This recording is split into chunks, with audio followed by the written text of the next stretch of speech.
Hi, it's Debbie, Dealer4519 on YouTube. I gotta back up because when I put out the last video about going into 10th grade, I skipped the summer between my 9th and 10th grade. And this was a very important time. My mom decided that I was crazy, even though I'd had therapy and all that. And she committed me to a mental health facility in Valparaiso. At the time, it was called Porter Stark.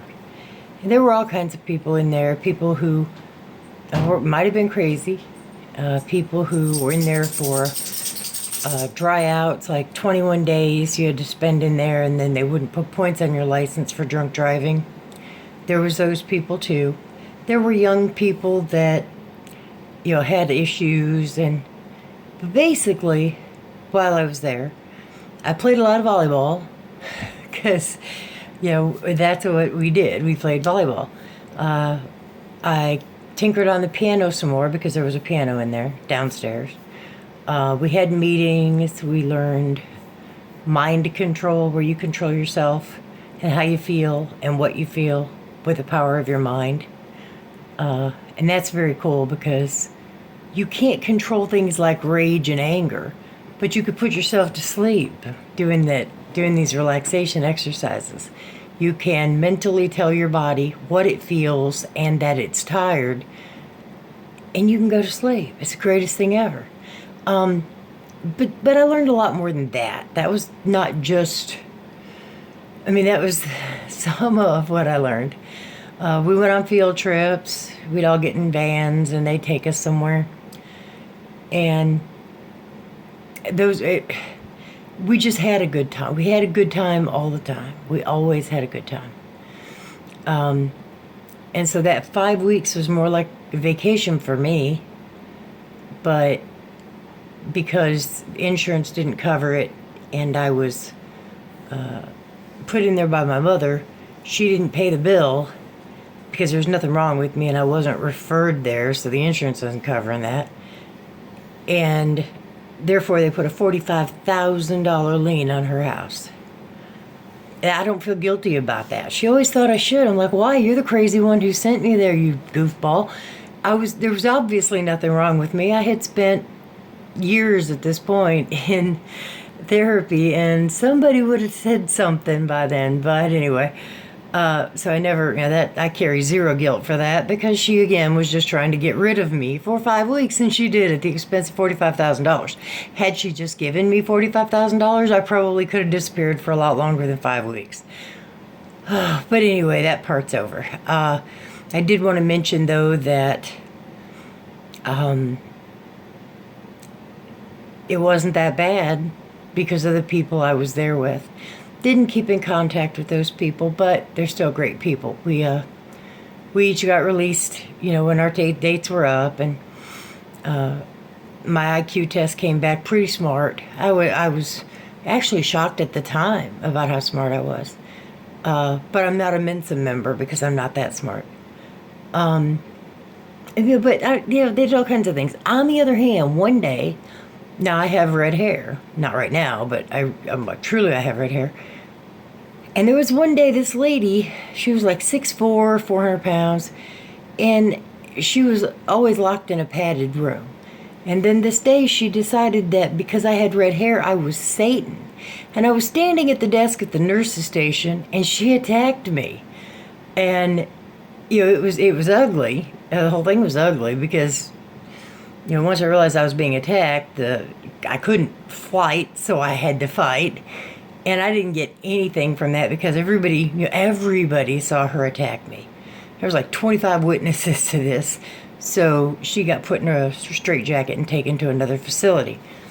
And if red hair means you're the devil, there's a lot of devils running around. But anyway, she was crazy. And that was my second true encounter with someone that I knew was crazy.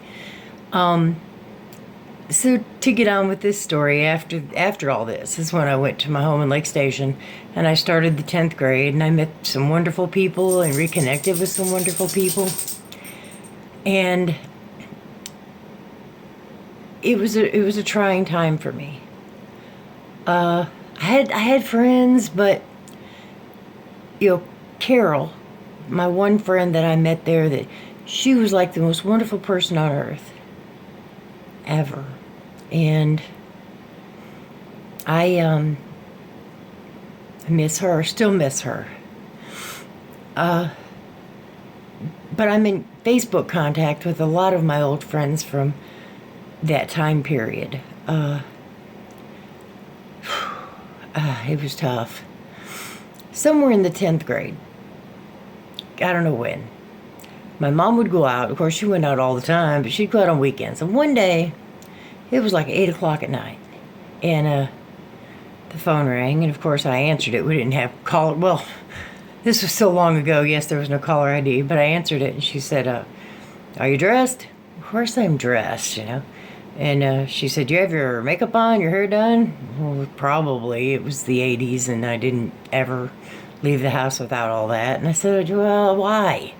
And she said, "Because we're down here at this bar, and we met this guy, and we want you to come meet him."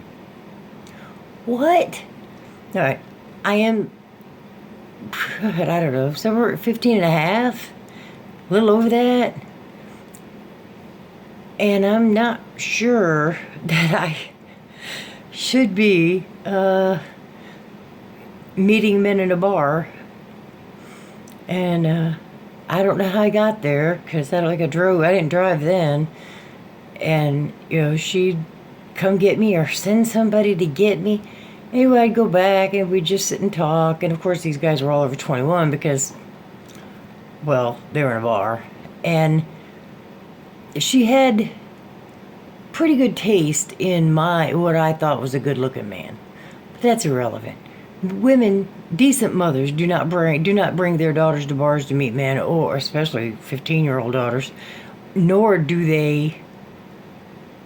Oh, neither do they do a lot of things. But the point is, that started. And then when, sometimes she'd just bring them home with her at 11 or 12 o'clock at night. What? Of course, I'm not jump out of bed pretty, and I never was jump out of bed pretty. But I think she was trying to get me married off. Now, I don't know. I mean, it wasn't going to happen. And although they were good-looking men, the men she was bringing home were not the marrying type of person. And that's not that's not what they were looking for. And I was way too young. So, but then again, I don't know what she was thinking. I don't really care. I got through my sophomore year and got started my junior year. And now when I wanted to hide, I would go over to Carol's house for the weekend, and we'd cruise Broadway one night, and we would watch movies on discs. There was disc players. Before we had VCRs, we had giant CDs. They were discs. And you could rent these at Blockbuster just like you could rent a VHS tape. And one night, I remember we watched Purple Rain. I think that was what it was called. It was about the Prince. Prince was in it, and Apollonia somebody. But it really wasn't about his life. As far as I could tell, maybe it was based loosely on his life. And now that he's gone, even when he was alive, I didn't say a lot of bad things about him, but definitely now that he's gone, I'm not going to say anything bad about him. I can just say that it was a good show, a good movie at the time. And it surprised me that they didn't start pumping up the sales on that one again after he died, but they haven't done that yet. But we would do other things. Broadway. What was Broadway, and why would we cruise it? Okay. There was a street somewhere in Gary, Indiana. There was a street. It was called Broadway. It was the connection. There was a half of it. Well, part of it was in Maryville. Part of it was in Gary. And we would go all the way down to this one place, turn around, get back out on Broadway, go the other way, turn into the McDonald's parking lot, turn around, go back the other way. No point. No point in this at all. But all the cool cars hung out there. So there were cool cars in the 80s, and they were there too, but that's not the kind of cool cars that really hung out there. We had Chargers and Mustangs from the 60s to the 80s, and just some really decked out cars. And they would ride cruise too, so you could see all these beautiful, cool cars. Sometimes they would park, and we would get out and we would look at cars. And that was fun. And you meet people, but that was such a small part of my life, really. I mean, I thought it just was. Anyway, this was all going on in my late 10th and early 11th grade. Now that I was 16 and turning 17 in the 11th grade, so I was older. And we're at about the point where my life takes another turn, another crazy turn. So before I go into that, I just want to say that also, this is the part of my life, the part we're talking about right now, where apparently my mom and Gail left the keys to the house at the bar and got home in the truck. I don't take my keys apart, so how that happened, I don't know.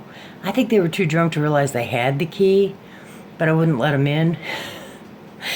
Remember I said I'd lock my bedroom door? Well, once we got in the house, I would lock it, push a dresser in front of it, barricade myself in there if they went out drinking, because, I had school the next day.